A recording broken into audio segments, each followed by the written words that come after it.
I'm not super tech savvy. It's okay.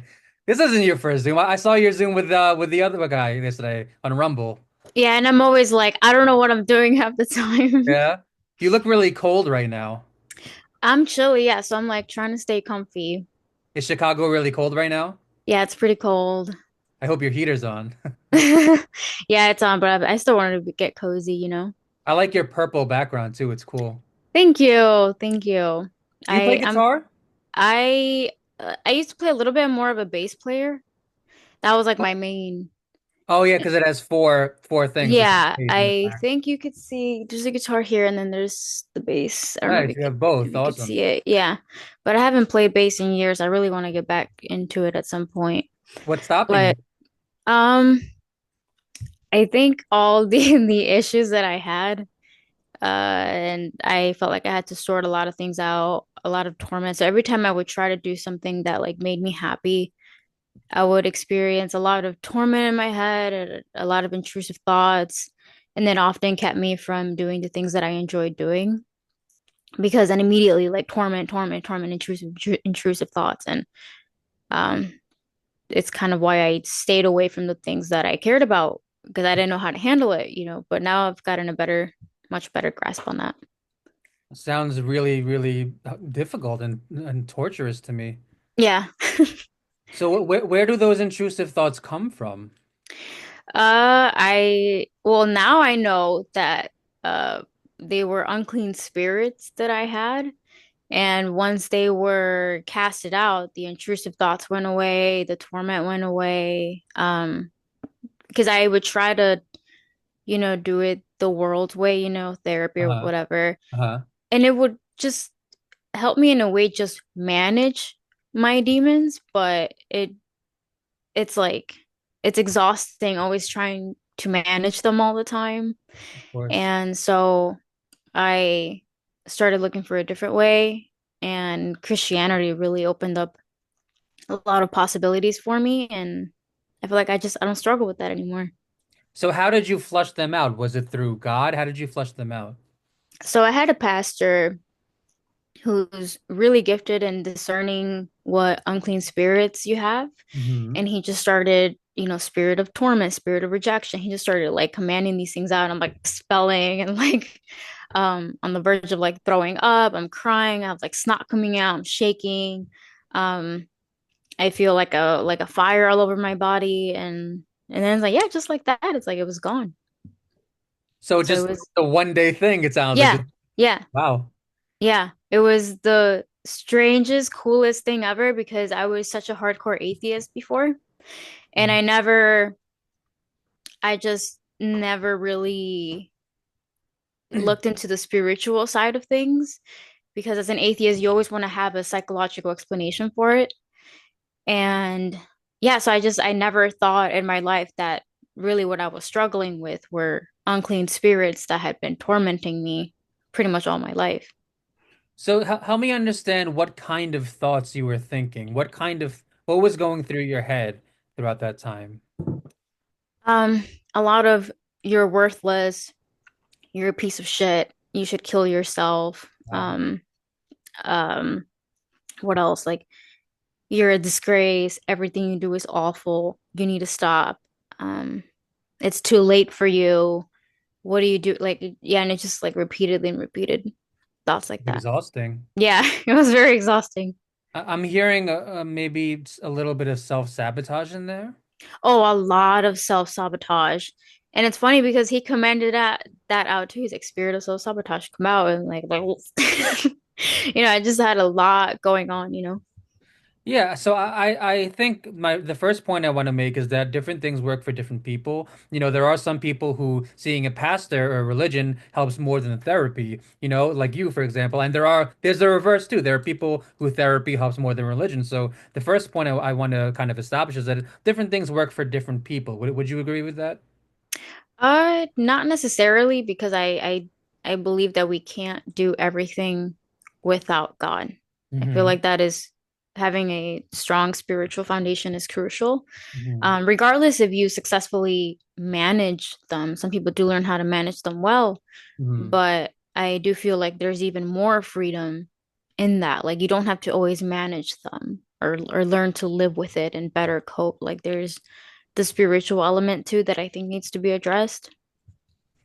Yeah, so I do have a ton of questions for you. I'm also here to respect boundaries. So I don't know exactly what you're comfortable with sharing, what you're comfortable with not sharing, how private of a person you are. But I did want to delve into your childhood. Sure, yeah, I mean, I'm an open book, so Oh, that's exactly what I wanted to hear. So tell me about your childhood. What comes to mind? uh I struggled a lot as a child because um early on I didn't think highly of myself. Um I don't think my parents, and this is not like to shit on them at all, I love them, but in a lot of ways my emotional needs weren't met. And yeah, so I just not having a proper male and female role model in my life really caused a lot of identity issues within me. And I had experienced a lot of bullying in elementary. Because of that, it manifested into rebellion and anger and rage. Mhm. And it got me really into like heavy metal, rock. Like that was an outlet for me. Okay. Just it was how I processed my anger. I'm sure it helped a lot. Oh yeah, to some extent. Were your parents neglectful? My mom, she's very, very loving. Um, but she was dealing with her own things, and it felt like I could never talk to her about anything. Like it almost feels like I live a double life sometimes because it's like we talk from like a surface level, but she really doesn't know what really goes on with me, my thoughts, my experiences. It's almost like I just completely shut that off from her. I Still to just this never, day? yeah, still to this day, and I don't even like I kind of understand why, but I don't know why it's like that, but I cannot open up to her. I just can't.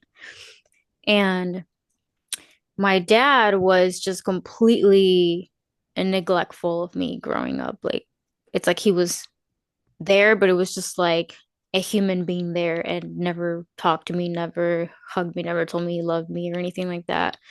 Um, so that was frustrating.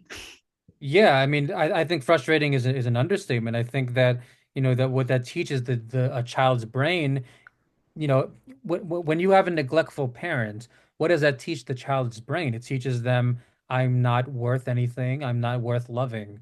I don't deserve anything when you have a neglectful parent, and everything starts at childhood, but so Yeah. let's talk about your mom for a little, because you said you can't open up to her and you said that you weren't exactly sure why.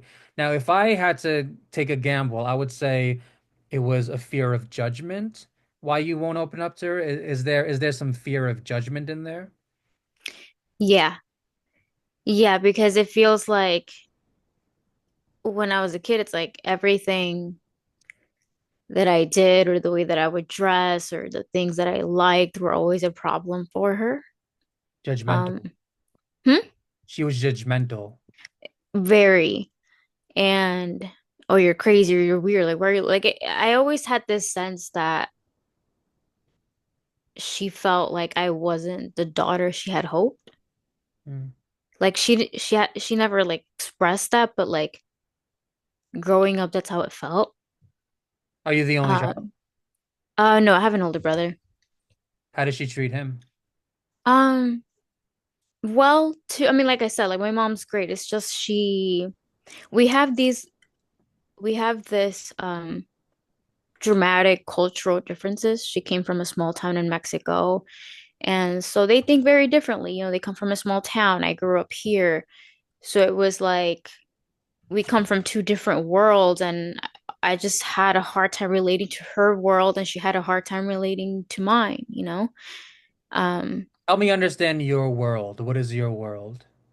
like I didn't grow up in a small town, you know what I mean? Where there's like different expectations, different, also language was a barrier.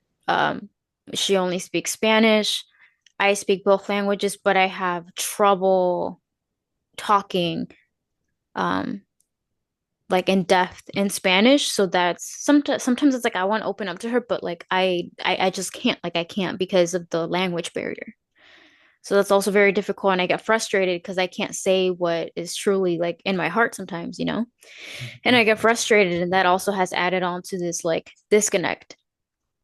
Um, Also just, like in a small town in Mexico, women are expected to be a certain way, to get married at a certain age, to act this way. And then in America, it's like there's a whole different cultural standard or different pressures that I just felt like her and we couldn't meet eye to eye on that. So it was just a lot of barriers. And I think the way I cope with that was just like, you live your life, I live mine, and you'll only really scratch the surface with me. Um, but I know she tried her best with the capabilities that she had. I love her. I wish we had a better, more in-depth connection because it just feels like she knows me 30%, but like has no idea like how deep it goes. The things I've been through is just like I have dealt with that alone. Yeah, I mean, to me, it sounds like she's not the most understanding and the most psychologically aware person. I think that, a lot of the older generations have a really difficult time understanding the younger generations. You look like you're in your 20s, I'm assuming.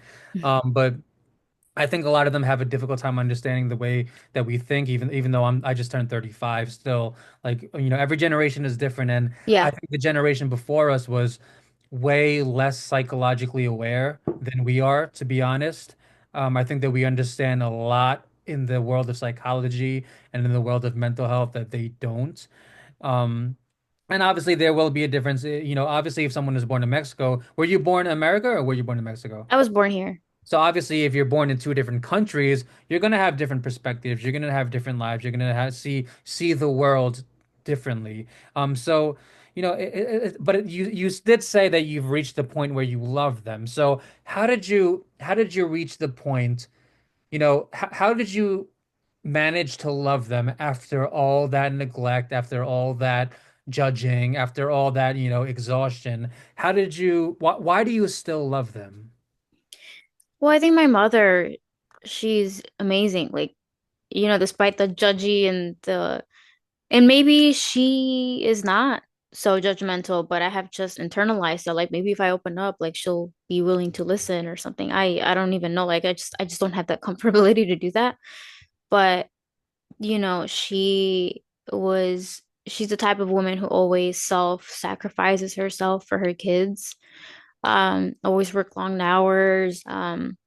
I mean, she worries tremendously for her kids. It's just that like it's just like the barriers, we don't always meet eye to eye, but I know she genuinely loved me and my brother. I know she cares for me. She prays for me all the time. Um, so like yeah, I don't want to paint a picture like she's this mother who just always judges and like Right, no, right, right. there's much more than that. I admire her strength and um just just the way that she's able to keep going despite the negativity and stuff. So there's that like I love her because she's done so much for me.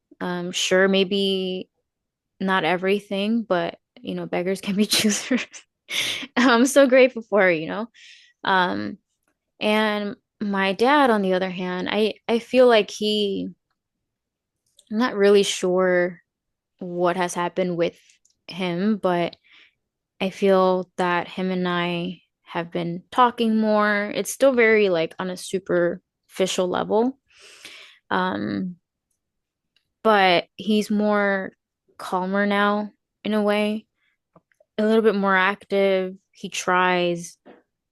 Um, but I think now that ever since I became a believer, it's like I don't look at them with anger or resentment. I just look at them as human beings who are flawed, who need help too, because my parents went through their own stuff.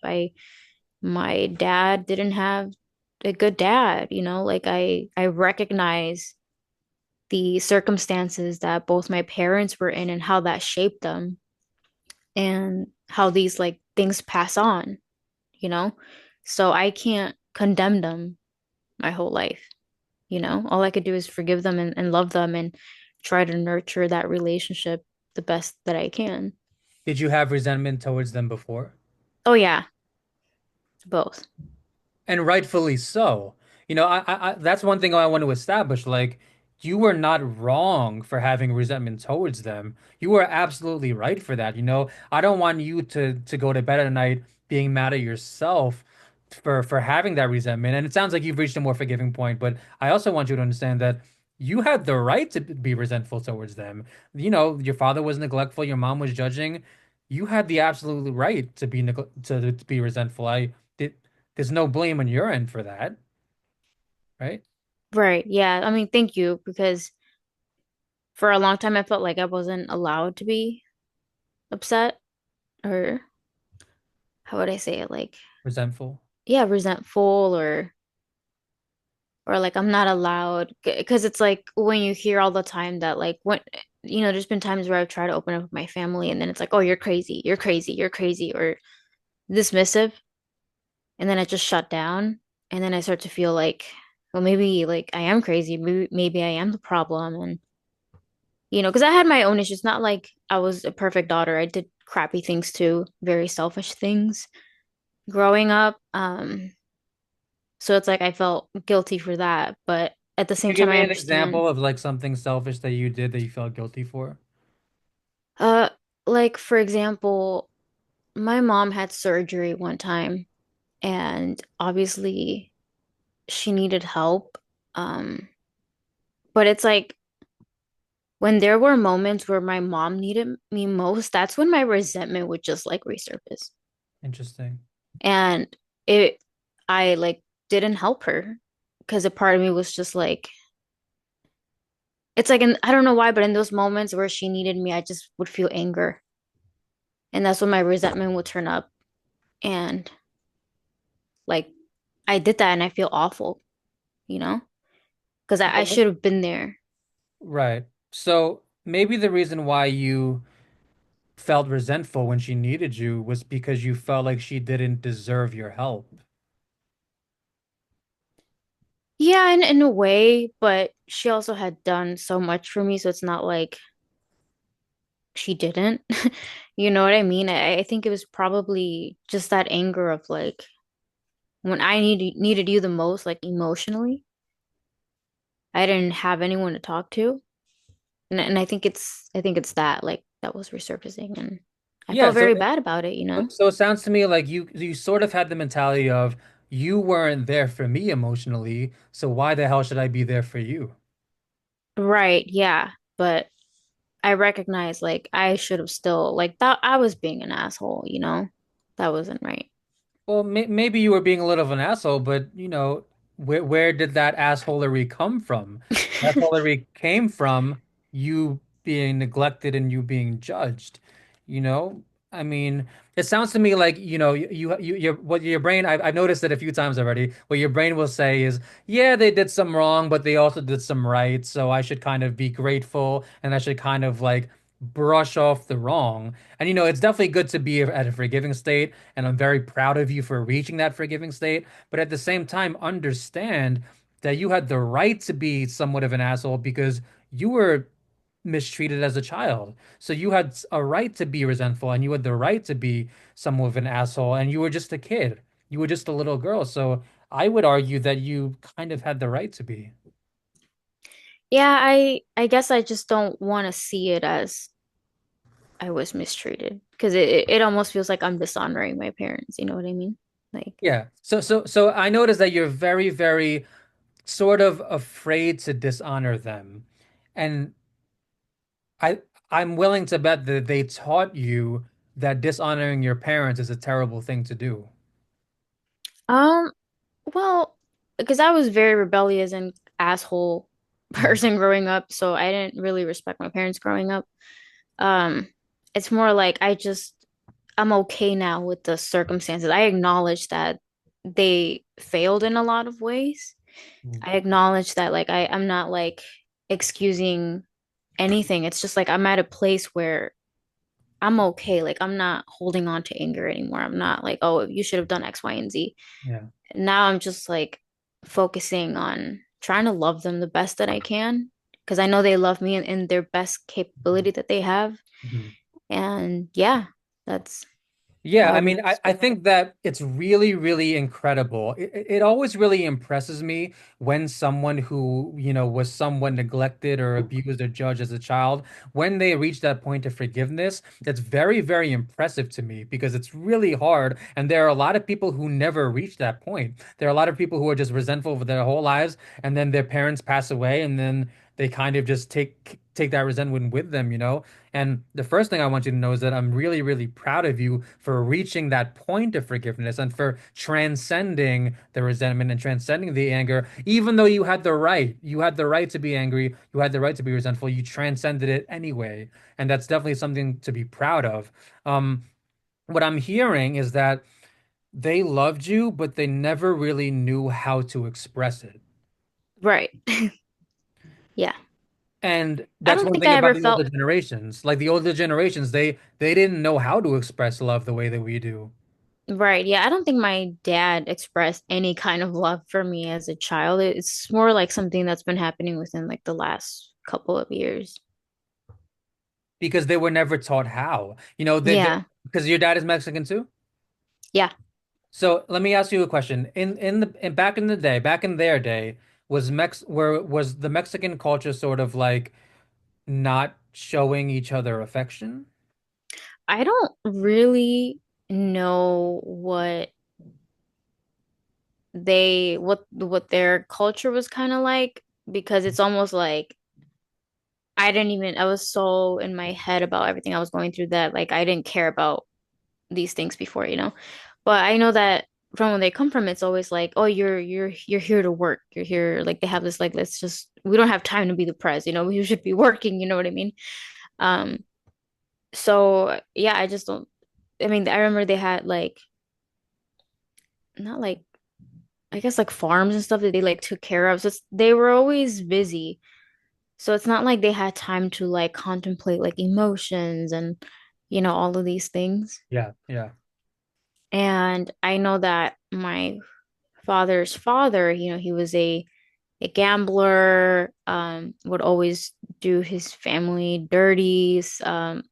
I mean, the stories I hear, I'm like, oh my gosh, like no wonder my dad is the way that he is. You know what I mean? Like I understand, and yeah, I don't think my dad knew how to love. He didn't know how to express his love. He, Right. he knew how to love. He loved you, I but he don't, didn't know how to express it. well, as a child, I don't think he loved me. Really. He just didn't care. Like, because he struggled a lot with narcissism and just never cared about where I was, what was happening to me. We didn't talk.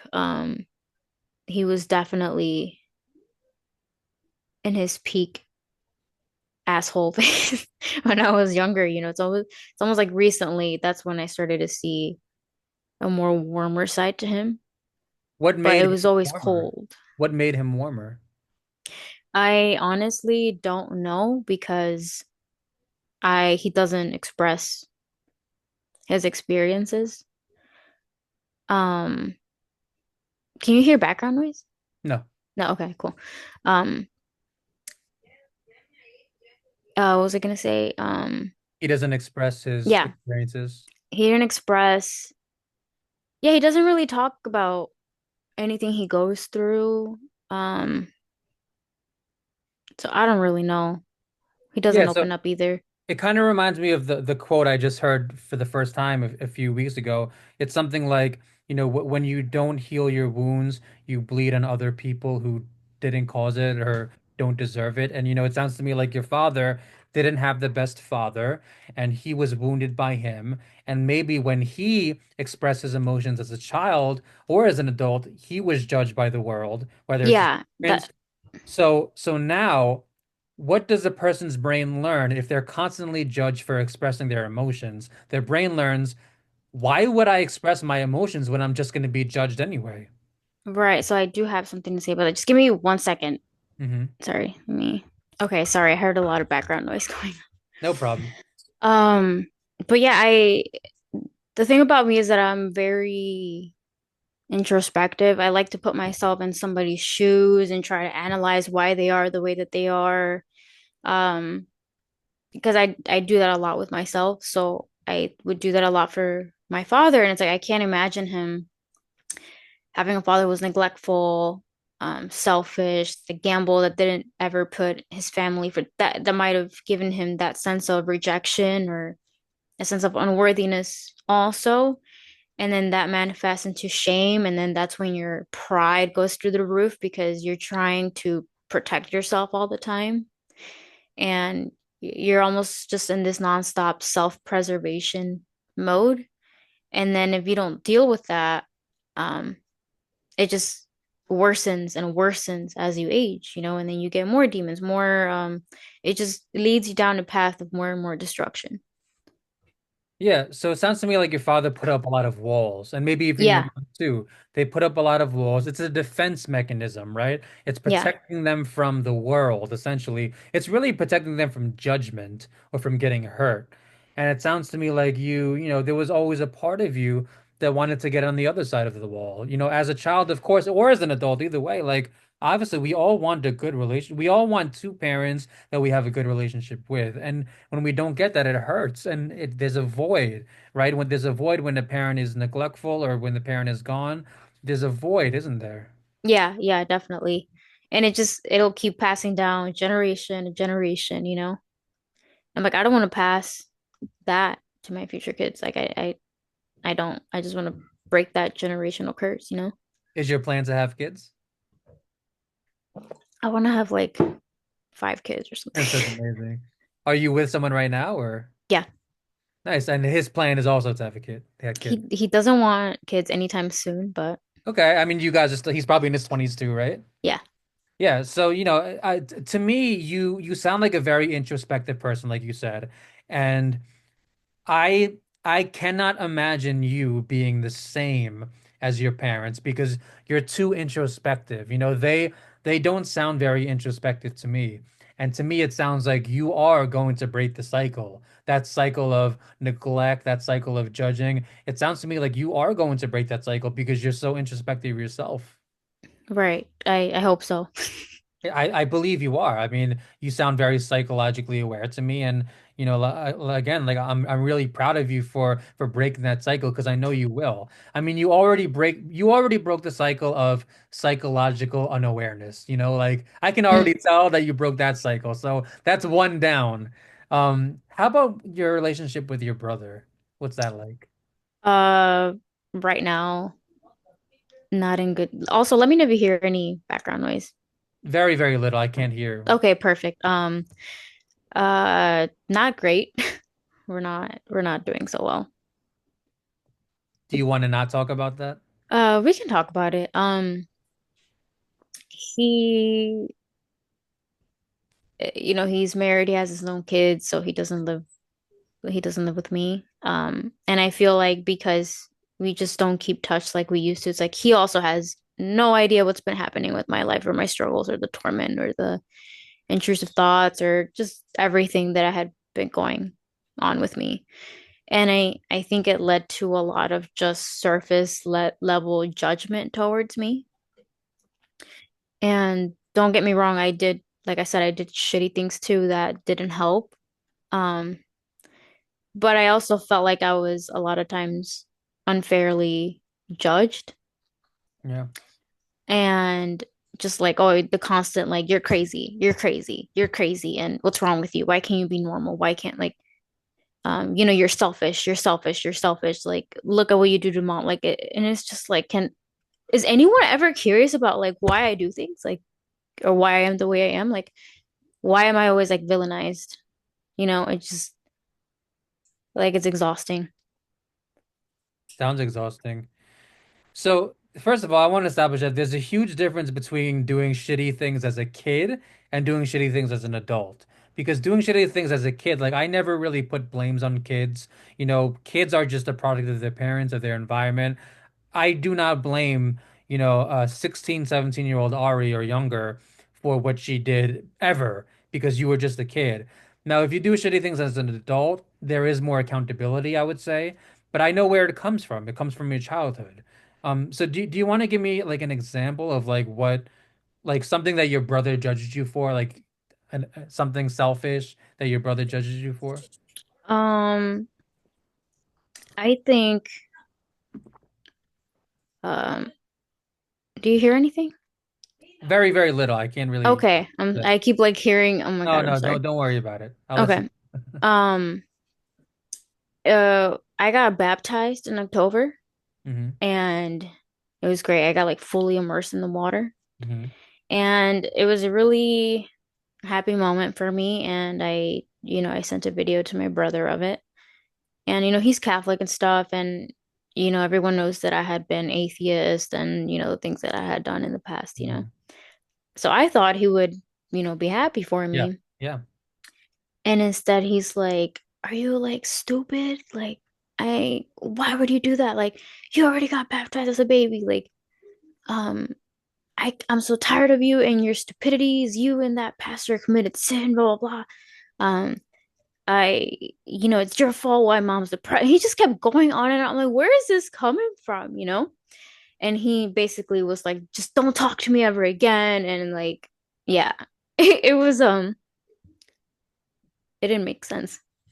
yeah. It didn't make sense, and that was very, very, very cruel on his part. To me, it doesn't sound like you did anything wrong at all. Maybe there were other situations, other stories where you did something wrong. In that scenario, it didn't sound like you did anything wrong. I put zero blame on you, and that's not me being biased, it's me being honest. Um, to me, it sounds like, to be honest, it sounds like he's a very toxic person, and it sounds like you don't need that in your life. Yeah, You that's why I don't talk to him anymore. I'm like, I mean, Yeah, no, I don't take it personal. I I'm agree just with. like, you must be going through something because that was not, I don't know what that response was, but you're definitely going through something. So now I'm just like, okay, clearly I can't share good things about my life to you. So, and Yeah, you I want mean, me to not talk to you? Fair enough. I won't. and that's the worst thing that someone can do. The worst thing that someone can do is shut you down after you share with them good news. Because that's what you did. You shared good news with him and he shut you down. He judged you for it. He cursed you out. And he made it very clear that he did not approve of it. He disapproved your good news. And when someone is like that, what you walk away, like I agree 100% with your decision to not talk to him and to set boundaries because there's no point in talking to someone who's just not, who's disrupting your peace, and that's even understatement to someone who is disapproving your accomplishments. Right. Yeah, that's exactly what it felt like. Like, why? And so I can never do anything right, apparently, you know? That's what it feels like sometimes. So, and then they wonder why I don't open up or talk about anything. Oh, and that's the thing too, like that made me like very upset. Like, um, I didn't tell my mom I got baptized because she also would have been like, oh, because she had been, you better not get baptized by those Christians, because she was, this what I had never understood either. Like when I was a kid, um, I remember being interested in God, but I was never into Catholicism. And there were a few times where like some Christian stuff would intrigue me. And instead of being like, oh my gosh, at least she's like seeking God, she would get like angry, like those Christians, like you need to be Catholic, you need to be Catholic. And she doesn't realize how much damage that did to me because if you're claiming you're this Catholic and you're this follower of God, you're painting to me a very tyrannical, angry, and judgmental God. And it made me just hate the idea of a God. And it led me to destruction because I became atheist and I was doing all these like messed up things. And she has no idea how much that played a role. And so even now that I'm like better spiritually than I had ever been, it's like it's never good enough because oh, you're not a Catholic, oh, you're going to your Christian cult or your sect and like trying to encourage me not to go sometimes, um and it's just like, why are you doing this? Like, you should be happy, but it's like it's never good enough. And I didn't tell her I had gotten baptized because she was like, you better not get baptized. Like, you were baptized already as a baby, blah, blah, blah. I don't really agree with baptism as a baby because baptism is essentially a public declaration of faith. I was a baby. I don't have consent. Mhm. And I think it's much more beautiful when you do it as an adult, but that's me. But anyways, I didn't tell her, but she wanted to know why my brother and I were not in good terms. And I told her, well, because this is what he said. He just told me that I'm stupid, this, I'm this, and I basically everything I told you. And at first she was just like, what's wrong with him? Like he shouldn't talk to you that way. But like, why did that come up? And I was like, I'd rather not talk about it. I'm just letting you know that these messages were hurtful and Mhm. why we're not on good terms. Mhm. And then she talks to him and he tells her that I had gotten baptized. And then she completely switches on me. And she was like, oh, well, he has a point on why he told you that. And I'm like, are you serious? Like, and then it's like, that's why I shut down. You know, it's just like the judgment. It's like, I can't. It sounds like sometimes it feels like the whole family's against you. Yeah. And how does that feel? Um, Crappy. Because I just feel misunderstood all the time, unfairly judged. I'm not perfect. I have my flaws and everything, but it just feels like don't complain about why I don't open up or why I do the things, and then you do X, Y, and Z, and then oh, why doesn't Ari open up? Like I try to, and then every time I do, it's like I'm wrong, you know? Well, you're opening up to me. Right, yeah. But I meant like them. It's like you wonder why I don't share anything or keep my life very private from you guys because nothing I do is ever good enough, you know? Yeah. Well, so first of all, thank you for opening up to me. How does it feel to open up to me? How does it feel? Um, it feels good. I mean, I'm usually someone who's pretty open. Like I'm an open book with most people, you know. A lot of people in my circle, like they don't judge me, so I know I can talk to them. Like I don't have a problem sharing, you know. Um, I just can't share with my family like ever, but usually I'm comfortable sharing with anyone, you know. Yeah, and I'm really glad that you didn't learn, okay, well, my family is constantly judging me for opening up, so let me not opening up to the rest of the world, because you are opening up to me and you open up to your friends, and I'm glad that you do because that is the proper steps, to heal.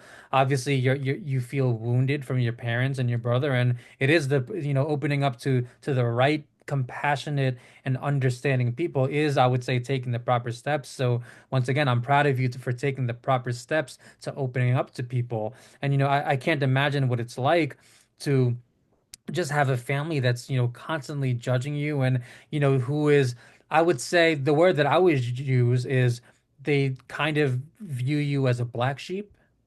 Oh yeah. Like you're kind of like the black sheep of the family. And, one thing that I think about sometimes is I think about this question. Why would you want to be the white sheep? Like the thing is, we live in a world that's very toxic. It's a very toxic world, and it's so toxic and so irrational to the point where it makes me not even want to be a white sheep. You know what I'm saying? Yeah, yeah. Yeah, I've always been the black sheep, but honestly, I like being a black sheep. So I don't have a problem with it. You know, I've Yeah. been a black sheep everywhere I go, so I don't mind it. It's Well, but it sounds to me like you're a very friendly person, easy to get along with, easy to talk to. So, like in social settings, I would imagine that in social settings, you're likable and people like you. Am I wrong about that? no, I think that nails it. I am a fairly friendly person. And I would imagine you have a group of girlfriends. I have a few friends. I do like to keep my circle very small. Did your I don't, boyfriend, how's your relationship with your boyfriend? it's great. That's good. He makes you feel loved. Oh yeah. Yeah. And in fact, like through him, I realized how distorted my perception of it was very distorted, and I had a very hard time. Like, I'm glad that he treats you well. So do you know about the attachment styles? oh yeah, yeah. Do you know which one you are? I was the anxious. Are you still the anxious? I think it's gotten better, a lot better, Nice. because of who I'm with right now. Um, but before I was like really bad. Like I was extremely codependent. Yeah, I mean, after everything you've been through and after all the judging, who wouldn't be? So I would imagine that he's a very, very patient and understanding man. Does that hit? Did I Yeah, nail? he's very patient with me, and um he's also very good at setting his own boundaries. So sometimes he'll be like, I'm not tolerating this from you. And then I realize like, oh, I'm acting crazy. You know what I mean? And I appreciate that because of my past relationships, I just didn't know how to navigate or how to be a healthy partner, you know? Like I never wanted to be a toxic partner, but a lot of times I would in the beginning.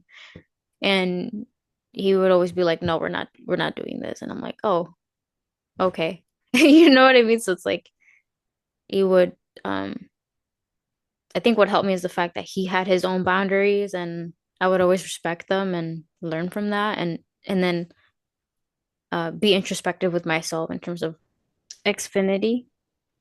Oh, are they good? I apparently not. Oh, great. Can you Mhm. give me an example of like a time with your boyfriend that you had like a shitty behavior? Can you give me an example? Um, I think let me see a specific example. I Oh, like this is like a goofy one where like I had this nightmare that he cheated on me. And then like I like lost it and I'm like, are you talking to anyone? Like I was just acting crazy. And then he was just like, I literally have not done anything to make you think that way. So I need you to calm down right now. And I was just like, oh crap, like you're right. Like what am I doing, you know? So that was like one specific example. Where do you think that night, like, how do you interpret that nightmare? Um, like I guess in a way reliving past traumas. Because like I was with somebody for about 5 years that was just a liar, hid a lot of things, cheated on me, like just was traumatizing the shit out of me.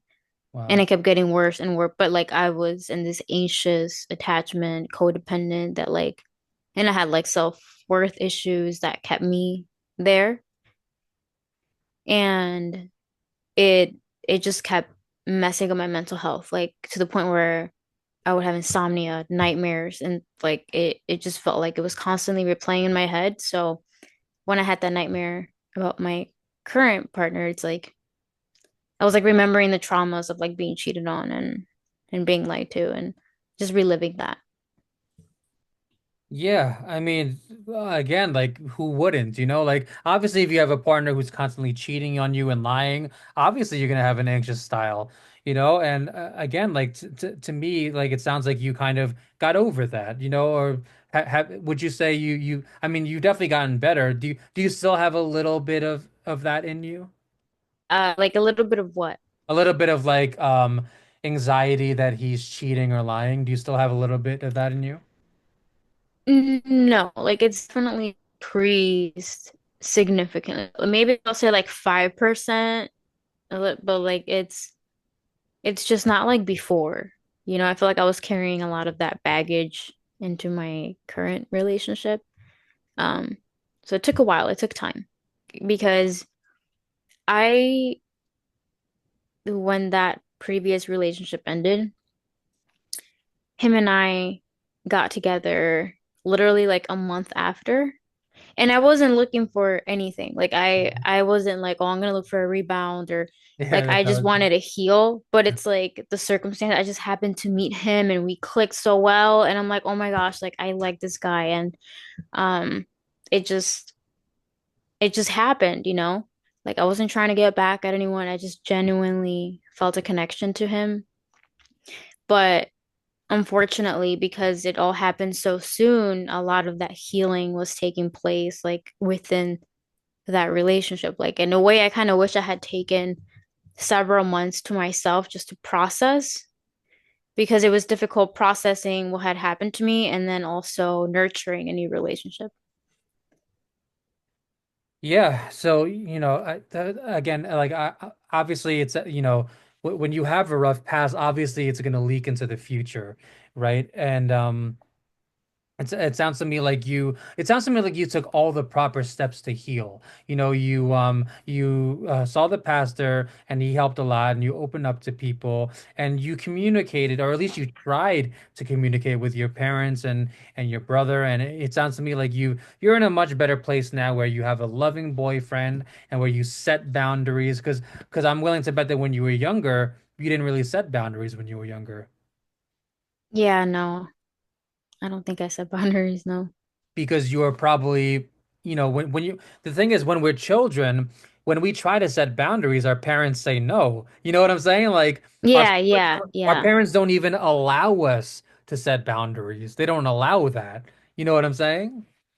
Yeah, yeah, I agree. Or they think that like, oh, like shut up, like you're a kid, or you know what I mean? Yeah, like you don't know any better, and sometimes the kid doesn't, but sometimes the kid does. The thing is, like Oh, yeah. we respect we remember those things for life. You know what I'm saying?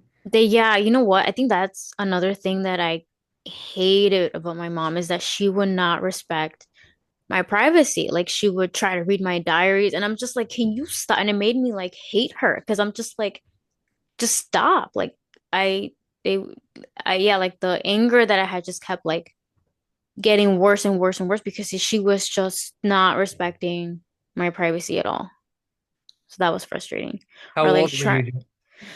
I was probably I'm gonna say like 12 or something. I don't remember, but it was like sometime in elementary or middle school. But I remember that happening, and I'm just like, can you not?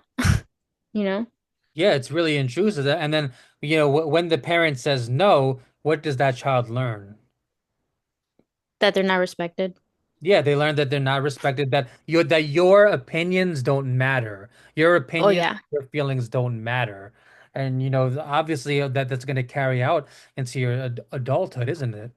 yeah, yeah. That's kind of how I always felt. Like my opinion doesn't matter in this in my family. You know. So I did notice, just to switch gears for a little bit, I did notice that you talk about politics a lot on your page. Oh yeah.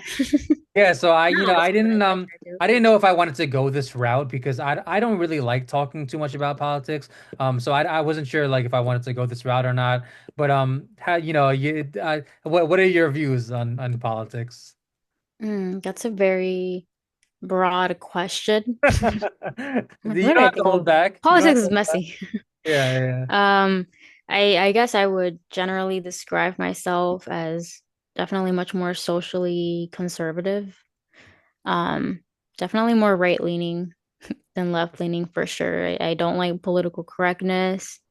Um, yeah, it's a very broad question, but Yeah. definitely more right-leaning. So, I'm still debating in my head, like, because this is a mental health podcast, and I'm still debating in my head, like, how much I want to talk about politics or not. But what I will say about myself is I try to remind myself that I'm not the decider of the truth. Because when you look at politics, right, everybody always talks left or right, it doesn't matter. Everybody always talks as if they're the decider of the truth, as if they're the ultimate judge, as if their opinion is superior to everyone else. So my opinion on politics is try not to talk and think as if you're the decider of the truth. That's kind of Yeah, my thought. that's fair.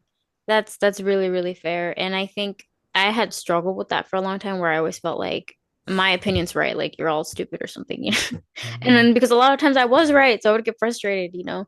But I think that's important. Like you don't know the full scope of things, you know? Like it's almost like we're all collectively discovering the truth little by little. Yep. And yeah, that's just how it goes, you know. Yeah. Um, Yeah, so I don't know how much I want to linger on this, but I'm glad that we can agree on that. So, I kind of ran out of questions. Ari, is there anything that you want to say, but before we wrap this up? I don't think so.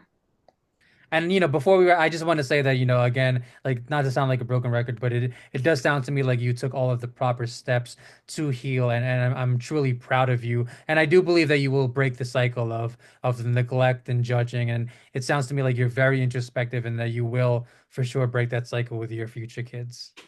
Thank you. I appreciate that. All right, well, maybe we'll have a part two next year, Ari. Sounds good. We'll see. We'll see where we're at then, right? Yep. Have a good one, Ari. You as well. Take care. Bye.